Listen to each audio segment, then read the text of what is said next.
Hey everybody, welcome to Story Time with the Captain. And today's story, I don't know why I got my glasses on. I'm not reading anything. All right, I'll read this. Okay, that's all I need to read of that. I had a walking stick channel for a few years where I made walking sticks and for people and veterans and all this other stuff. I got a couple videos on this channel too of me making walking sticks. I made about 50 of them, 51 of them, or something like that. Anyways, but a lot of people ask me, how did you learn working with wood or something like that? Well, growing up, my mom and dad, we had a workshop down in the basement, and my brother worked at my uncle's gun shop, and he would bring home like just scrap pieces of walnut and maple and all kinds of wood and stuff. My mom and dad would tinker around down in the basement and make stuff. Well, one thing my mom made and it was pretty cool.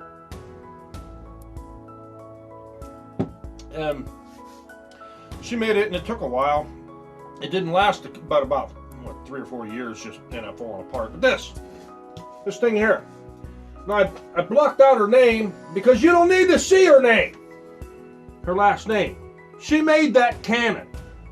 That big cannon. The bell. Let me tell you about that. And you can see the bottom. Look at those little wagons. They all had working tools and stuff. She made the tools and the covered wagons and everything on here. And there's a big write-up. And let me tell you about it. This was in January 7th. Look at that. There's no snow on the ground. She's wearing short sleeve shirts in 1983. And this is in, where the heck is the Vindicator? The Vindicator in Youngstown, Ohio. But she worked on this. Well, the bell. Let me tell you about the bell. The bell was it was a funny story because it was actually a wedding present from her dad, or my dad's dad. Yeah, my dad's dad.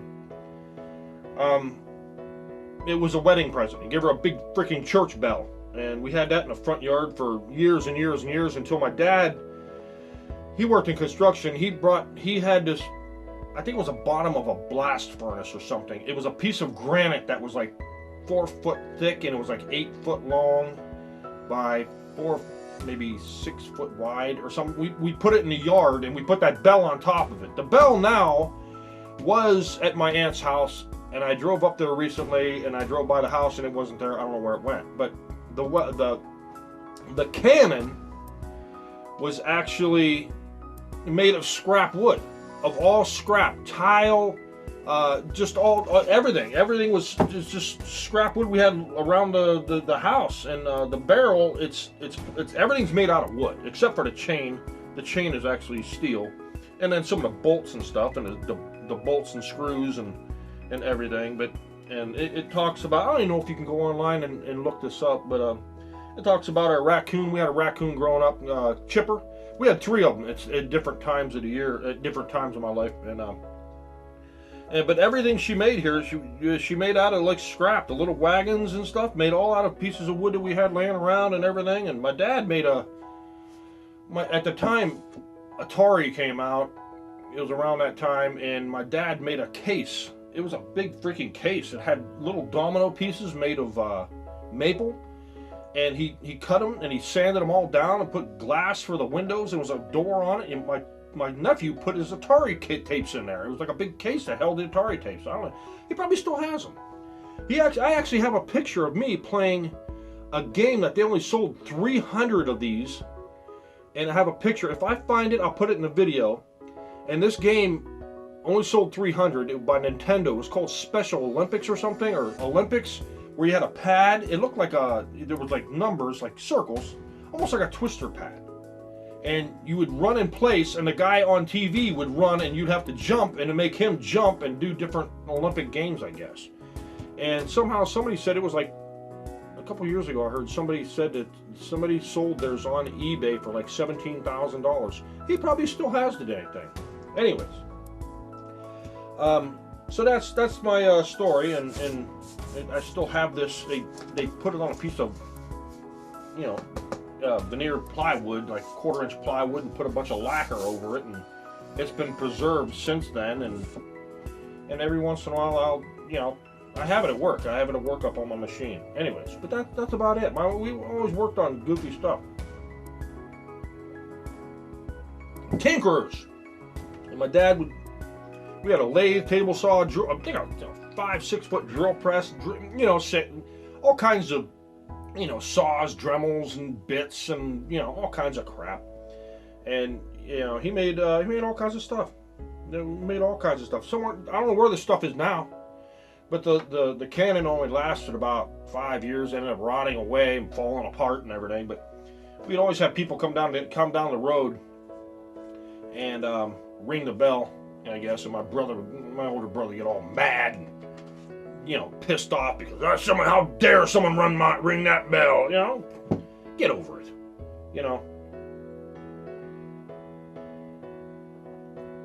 So there you go. That's my mom's Cannon. It didn't fire.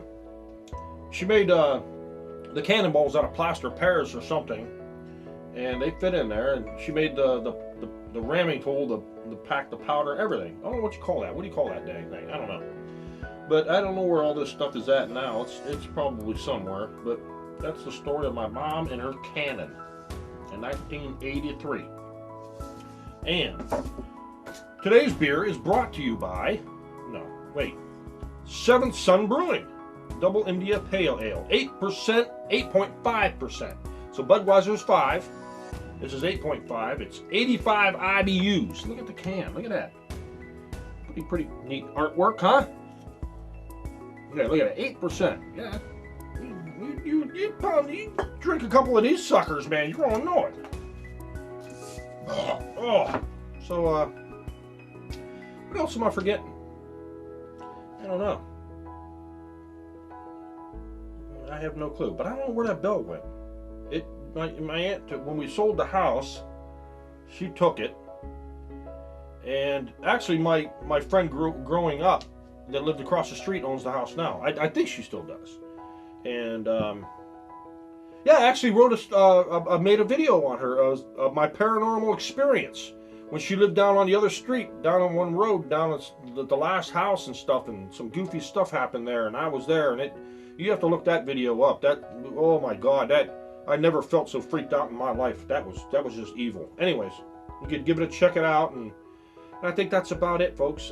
Chipper. Chipper was not our dog. Well, it basically was a dog.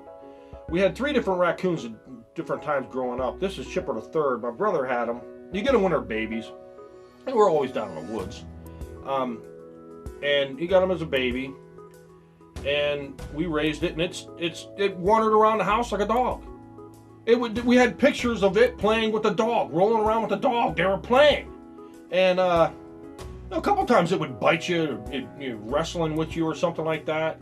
And my brother, it slept with my brother in his room, and it ate dog food, and it loved Applejack cereal.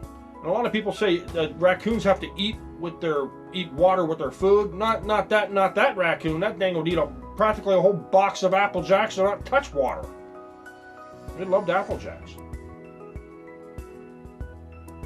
But they ate the dog food with the dog, and I remember one time it bit my dad on the back of like a Chili's heel or something like that. A Chili's tendon or back of the leg or something like that. He bit him. He threw the damn thing off the porch and broke its leg, and Brian took it to the vet and had a cast on it. He put a cast on that silly thing. But eventually we kept it down in the basement. There was a big room down the workshop. We ended up. This is before it was a workshop. Or after. I think it was after. Yeah, it was after. Or sometime in our life that used to be a playroom. We had all our toys. I'm thinking that was like around that time. Yeah, that was that time before the workshop.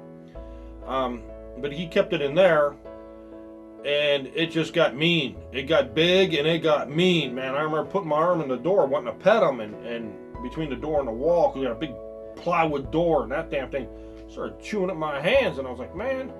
So he ended up having to get rid of it, and that, I know that hurt him bad, man, because he loved that raccoon just like a dog. And my dad had told him, you got to get rid of it. He took it down the woods and let it go, and I don't know if he fed it over the years or whatever, but you know, I know that probably hurt him bad. Gosh, it's like shooting your own dog, or you have to let loose your dog or your pet. You have to let it go, you know, because he did everything with that raccoon. Anyways, that's about it, and I'll see you in the next video. And cheers.